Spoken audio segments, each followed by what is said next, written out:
welcome to Neurodiversity and the Three Primary Colours, a space where we try to make life function a little bit more smoothly in a neurodiverse world, classrooms and families full of neurodiversity. So today I have decided to ditch the teleprompter and the scripting. I haven't posted in a while and I want to get the message out there, so no better time to do it than on the drive to work. So the topic I want to chat about today is empathy and why it is such an important thing to be thinking about in neurodiverse contexts. Firstly, some reasons for this. Well, children on the autistic spectrum, classically struggle to empathise. The reason for that is they struggle to see others' perspectives, and we struggle to see theirs too, so it works both ways. Another reason that discussing empathy is important is that, of course, we know kids who have autism are much more likely to have parents with autism or traits of who also struggle to empathise. So we have this kind of perspective clash often going on, particularly when life gets stressful. So that brings me to my next point, that often the times that that significant empathy is required towards our children are the times when we least feel like empathising with our children. So we have this kind of perfect storm, this kind of lovely recipe to create some stress, just because it's nice to have a bit more in your diverse family life. There's never much stress around. So what I want to do is give you a few tips. I don't know how many yet. Step number 1. You want to visualise some emojis, keep it super simple, maybe 3, angry, happy, sad. And when your child is in a meltdown, when they're super stressed, forget about what they have done.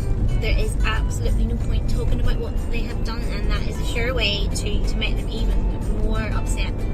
So instead you have to try to get their head out of that kind of shock state that their brain is sending them into, because of these intense emotions floating around.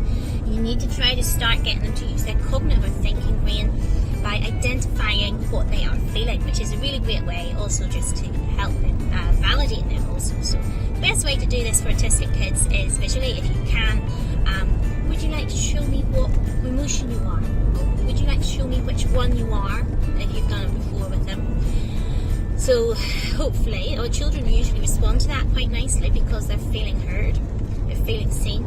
So they will go and show you what emotion they are. You might have to train them a wee while first before they get used to doing that. Eventually you should get there. Train them, by bringing them straight there every single time.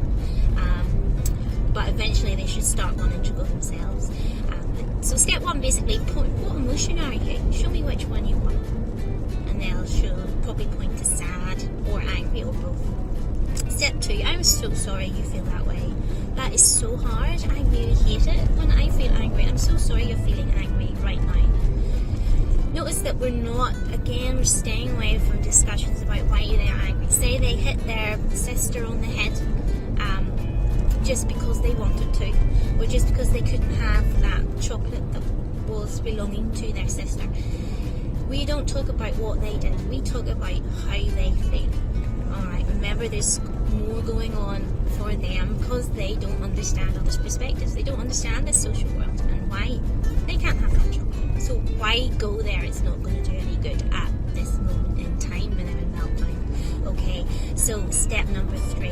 Try to help the child identify why they're feeling that way. So now remember, what they say isn't going to be what they mean necessarily or are trying to say, because autistic kids struggle to express in words what they're saying and often say something different than what they're not trying to say. So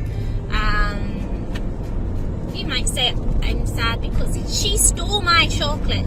Now you don't respond by saying, no, she didn't steal your chocolate, you stole her chocolate, because that is not empathy. That is not meeting the child where they are. You don't have to agree with her, but you do have to empathise. So you can say,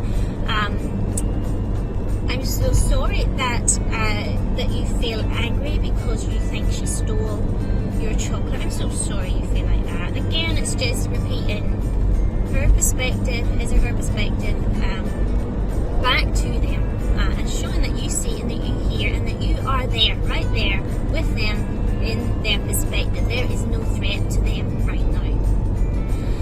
And usually, if you do those 3 steps, you've provided a foundation for the child to get out of that emotional state, to feel